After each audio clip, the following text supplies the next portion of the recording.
de Moraes agora de determinar uma busca e apreensão na casa de um jornalista por ter divulgado um fato de que a família do Flávio Dino estava usando um carro oficial, blindado, pago com dinheiro público para levar filho para natação. Isso foi tão absurdo, foi tão revoltante, que a imprensa toda está batendo nele e a gente esqueceu que há menos de um mês atrás, no dia 19 de fevereiro, Alexandre de Moraes abriu um inquérito e decidiu colocar como investigado o presidente da Unafisco. Porque o presidente da Unafisco deu uma entrevista, você se lembra disso? Eu vou te recordar. Alexandre de Moraes mandou fazer busca e apreensão na casa de servidores da Receita Federal, basicamente prendeu essas pessoas em prisão domiciliar, com tornozeleira, sem inquérito aberto, porque ele suspeitava que tinha algumas pessoas que estavam divulgando informações sigilosas dele e dos familiares do STF na Receita Federal. Sem inquérito, ele mandou fazer busca e apreensão, tornozeleira, não pode sair de casa, não pode usar rede social, um monte de cautelares. E aí o presidente da Unafisco, que é o sindicato, a União dos Servidores da Receita Federal, deu uma entrevista e na entrevista ele disse isso aqui, ó. Se for perguntar na Receita hoje, quem é que topa aí? Vamos organizar os grupos de fiscalização para ir atrás de altas autoridades? Você não vai encontrar nenhum. É menos arriscado fiscalizar membros do PCC do que altas autoridades. Essa frase, é menos arriscado para servidores, funcionários da Receita Federal, investigarem membros do PCC, uma facção criminosa, do que altas autoridades. E quando ele fala altas autoridades, ele está se referindo ao STF, principalmente ao Alexandre de Moraes. É essa frase dele aqui. Não encontrar nenhum.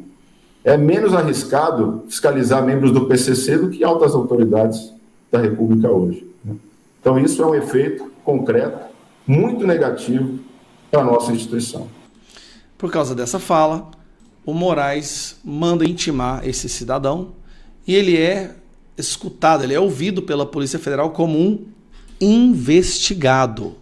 Não é uma testemunha, não é uma pessoa de interesse, ele é investigado. O que acontece? Ele fez a oitiva, respondeu as perguntas da Polícia Federal, o presidente da Unafisco. E aí, ele pediu para ter acesso. Coisa muito simples que ele pediu. Ele pediu para ter acesso ao próprio depoimento que ele fez. Tá, os advogados dele pediram para ter acesso a essa investigação e ao próprio depoimento dele. Aí o Moraes faz isso aqui, ó. Mais uma hoje para se somar, né? Moraes barra acesso de presidente da Unafisco ao próprio depoimento. Kleber Cabral foi ouvido em 20 de fevereiro deste ano após fazer uma série de críticas ao ministro do Supremo. Voltando aqui para você ver, ó, essa entrevista que ele deu foi no dia 18. Essa entrevista aqui, ó, foi no dia 18 de fevereiro. No dia 20 de fevereiro já estava o Alexandre de Moraes determinando que ele fosse interrogado. Aí vamos lá na matéria.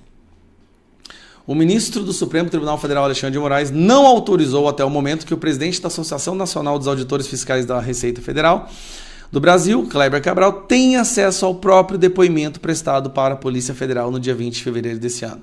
A súmula vinculante número 14 do próprio STF determina que é direito do defensor, no interesse do apresentado, ter acesso amplo aos elementos de prova que, já documentados em procedimento investigatório, realizado por órgão com competência de polícia judiciária, digam respeito ao exercício do direito de defesa. Então, assim, ele não pode pegar nem mesmo o depoimento que ele fez.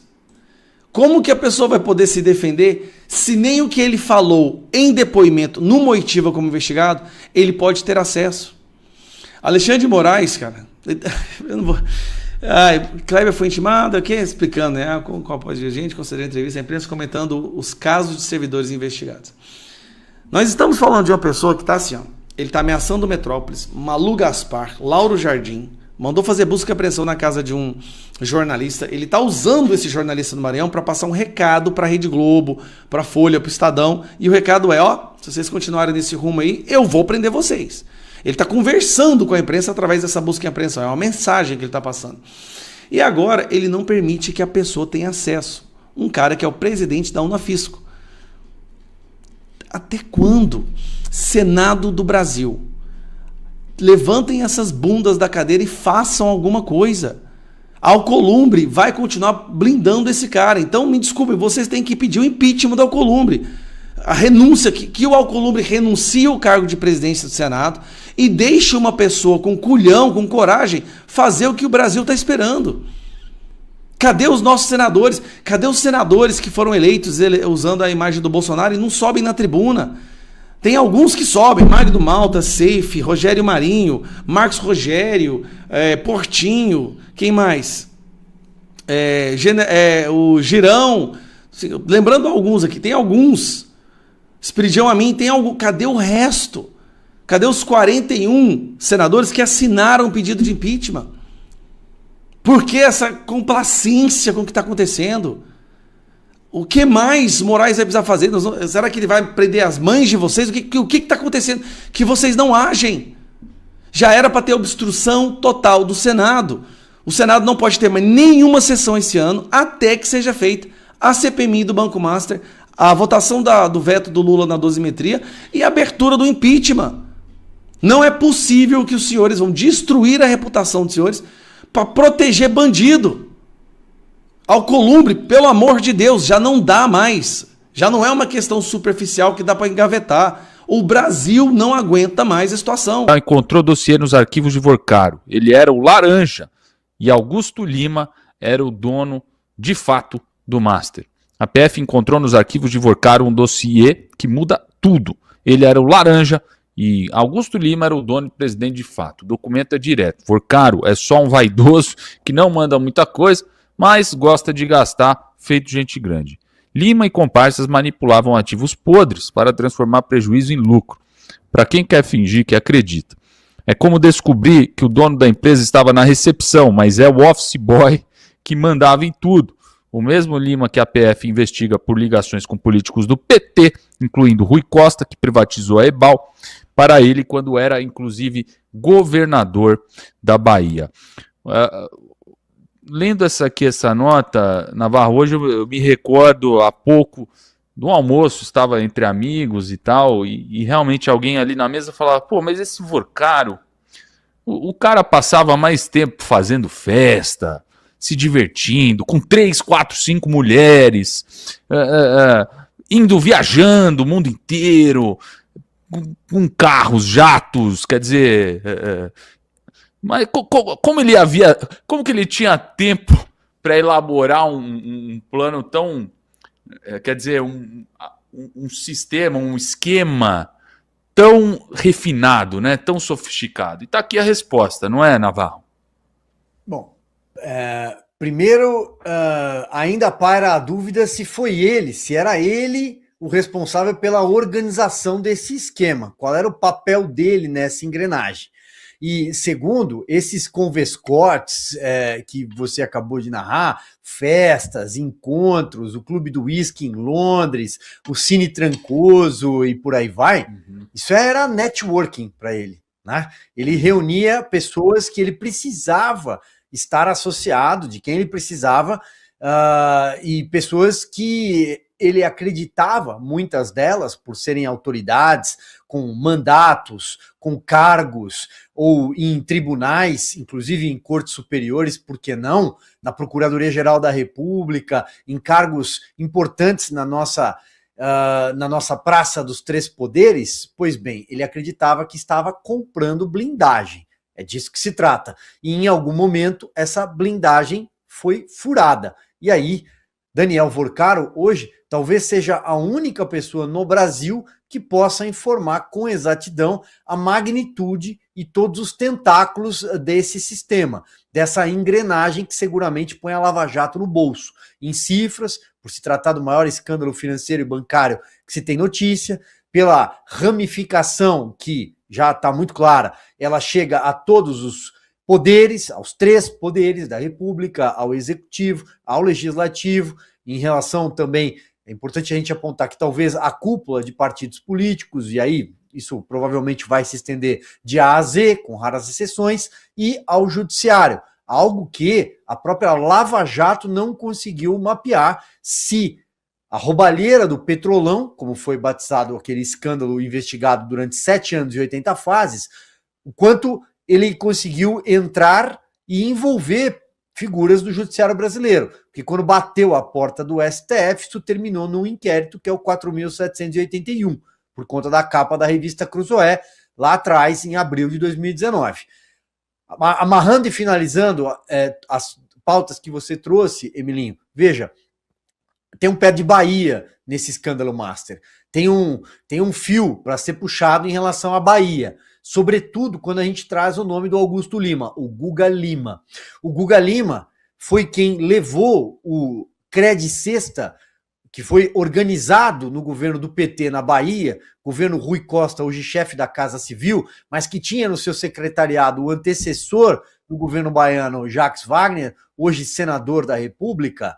Ele organizou um sistema de consignado com preço camarada para funcionários públicos, e isso foi replicado já numa negociação que envolve o Master e Daniel Vorcaro, apresentou a Vorcaro, que espelhou esse esquema e fez do Credicesta algo nacional, e não mais um esquema baiano. Mas aí mora a perna do Master na Bahia. E aí todos os governadores e dirigentes do PT baiano estão implicados até o pescoço, isso está muito claro. Vamos continuar girando as notícias. CPMI mira Moraes por acesso sigiloso e Mendonça livra ex-sócio de Vorcaro de depor. Moraes disse que seu gabinete fez análise técnica dos dados de Vorcaro, mas ele não é o relator do caso. Marinho fez a pergunta como e pediu à CPMI que questione o STF. Na mesma noite, Mendonça livrou Guga Lima, apontado pelo dossiê como dono de fato do Master de depor na CPMI. Ou o gabinete de Moraes acessou dados que não deveria, ou a conclusão vai além do material analisado. Os dois casos são graves e o STF não respondeu nenhum dos dois, Eduardo Borgo. As CPIs e as CPMIs têm poderes de autoridade judicial. Está na Constituição também, no artigo 58, dos poderes das comissões parlamentares de inquérito.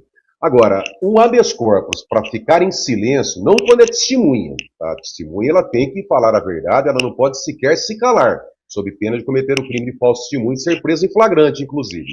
Agora, se é investigado, se foi um indiciado ou se é réu, ele tem o direito de ficar em silêncio, e não é o André Mendonça, não é o Alexandre de Moraes, não é o Gilmar Mendes. Quem garante isso é o Pacto de São José da Costa Rica, que tem amparo da Constituição. Agora, o que eu não consigo entender, e eu sou advogo na área criminal faz 20 anos aproximadamente, é o fato dessas liminares estarem dando ali um salvo-conduto para a pessoa nem ir na comissão parlamentar de inquérito. E aí eu fico muito preocupado com isso, por quê? Porque se a CPI, se ela tem poder de autoridade judicial, ela tem o mesmo poder de juiz. É a Constituição da República que está falando isso. Então, quando os ministros do Supremo dão lá um habeas corpus, né, e dando esse salvo-conduto para a pessoa, além de ficar quieta, para ela sequer comparecer à CPMI, eu fico pensando o seguinte: se eu sou advogado de defesa, eu posso chegar para o meu cliente e falar assim, olha, quando o juiz te intimar para ir depor, você não vai. Porque se você não precisa ir numa CPMI que tem poder de autoridade judiciária, você também não precisa ir na frente do juiz. E o que é pior, também não precisa, então, ir na frente do delegado de polícia, do procurador da República, porque se o próprio ministro está dando lá um habeas corpus, olha, você não precisa ir lá na CPMI, então peraí. Então, esse é o ponto que eu questiono. Agora, o direito ao silêncio, eu vejo às vezes as manchetes dos jornais, olha, saiu uma liminar, o André Mendonça, mais um HC para não se manifestar. É direito de qualquer um, não importa quem seja, se é o Lula, se é quem for. Pelo Pacto São José da Costa Rica, ninguém é obrigado a produzir prova contra si. Muito bem, vamos continuar girando notícias. CPI do crime organizado quebra sigilo do cunhado de Vorcaro e do sicário e pede a Mendonça informações sobre a morte dele. A CPI do crime organizado aprovou 27 requerimentos em bloco hoje, entre eles a quebra de sigilo do cunhado de Vorcaro, Fabiano Zettel, e do sicário, o homem que roubava investigações sigilosas para mandar a Vorcaro. E foi além, pediu a Mendonça informações sobre a morte do sicário. O fundador da REAG depôs e negou tudo, mas a PF suspeita que a gestora lavou o dinheiro do PCC via fundos exclusivos. O fundador da REAG depôs e diz que os fundos investigados representam menos de 15% da operação, mas a PF suspeita que esses fundos exclusivos foram usados para lavar dinheiro do primeiro comando da capital. Quando o investigado aparece na CPI para minimizar e a PF já tem suspeita documentada, eu vou perguntar para você, Silvio Navarro, quem a bancada acredita?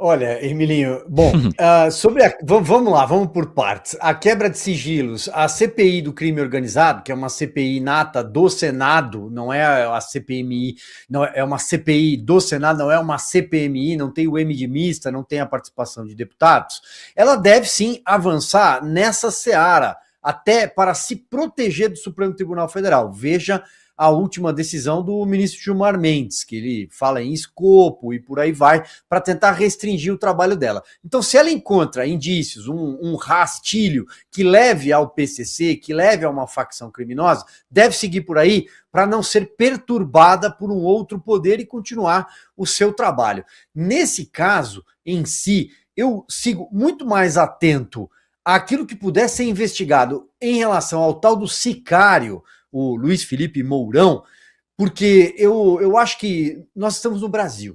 E só porque nós estamos no Brasil e nós temos uma triste memória sobre casos que envolvem polícia e política e manchetes político-policiais, e por aí vai, eu gostaria de que esse caso do sicário, e acho que muita gente também, fosse completamente elucidado, para que não pairem dúvidas se morreram ele, se suicidaram ele. Então, eu acho que neste momento, se a CPI puder investigar isso, eu acho que é mais uma oportunidade, é mais uma frente para jogar luz nesse caso.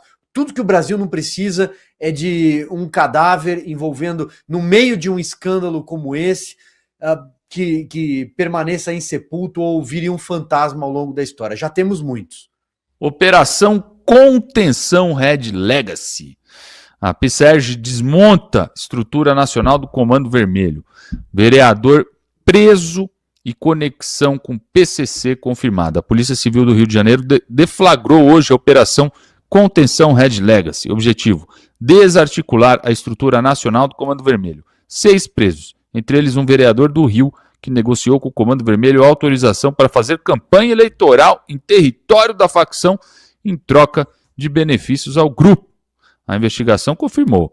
Comando Vermelho e PCC cooperam e Marcinho VP, preso há quase 30 anos, ainda comanda o Conselho Federal do Comando Vermelho. Borgo, você acompanhou essa questão da operação? É assim, qual é o argumento do Brasil para não declarar o PCC e Comando Vermelho organizações terroristas? Diz que não é crime contra o Estado, que eles não querem depor o Estado, não querem derrubar o presidente. Agora, cadê a soberania? Nós não temos mais soberania, a gente não manda no Estado. Veja, quantas vezes aqui, Emilinho, você citou o nome de organização criminosa, os fatos estão interligados. Esse fato aí que eu vi hoje a respeito de um vereador de pedir autorização, quem mora em cidade grande, quem mora em capital, sabe que determinadas comunidades, se não tiver autorização do crime organizado, não entra. Quem consegue entrar lá sem escolta adequada é o Flávio Dino, né? O Flávio Dino conseguiu subir lá no Morro da Maré sem escolta adequada. E a terminologia que nós temos que usar é essa, sem escolta adequada. O Lula, por exemplo, sobe com o boné do CPX, né, do complexo, né, que ele diz, e o dele também é tranquilo, né? Ele, não sei se ele pede autorização ou não. Agora, vai o Bolsonaro tentar subir no lugar desse? Tem que pedir autorização, senão não entra. Ou então entra com a polícia, com bala, com equipamento blindado, porque não é tão simples, é uma realidade do país, infelizmente.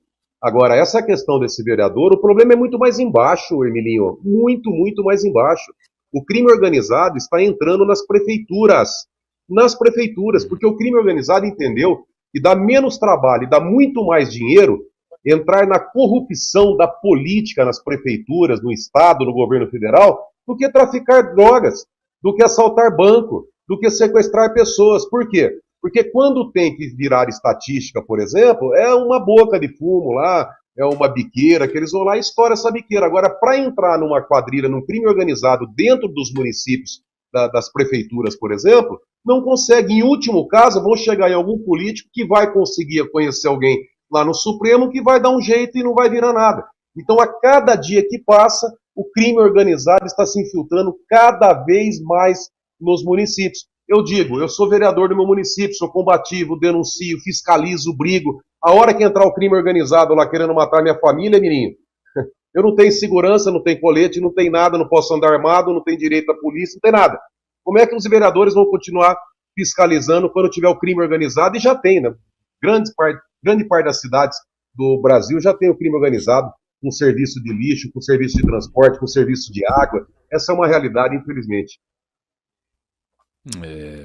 Olha, eu vou continuar nessa pauta, já vou passar a palavra ao Silvio. Lula liga para Petro, com medo que Estados Unidos usem Comando Vermelho e PCC para operar no Brasil, mas assessores de Rubio já estavam aqui há meses ouvindo investigadores. Os Estados Unidos ameaçam classificar Comando Vermelho e PCC como terroristas e Lula correu ligar para Petro. O temor do Planalto, segundo o jornal, seria: a classificação abre margem para operações militares americanas em solo brasileiro. Mas será, meu amigo Silvio, que esse é o verdadeiro medo de Lula?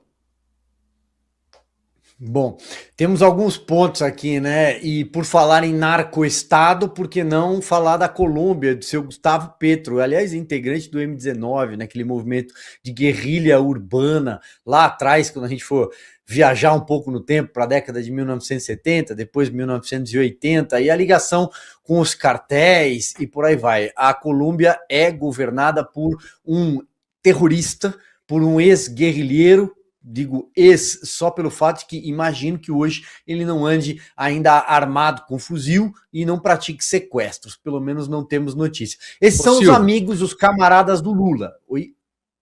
Eu até acabei de esquecer, a gente tem até um insert do Flávio, é um furo aqui do Bradock.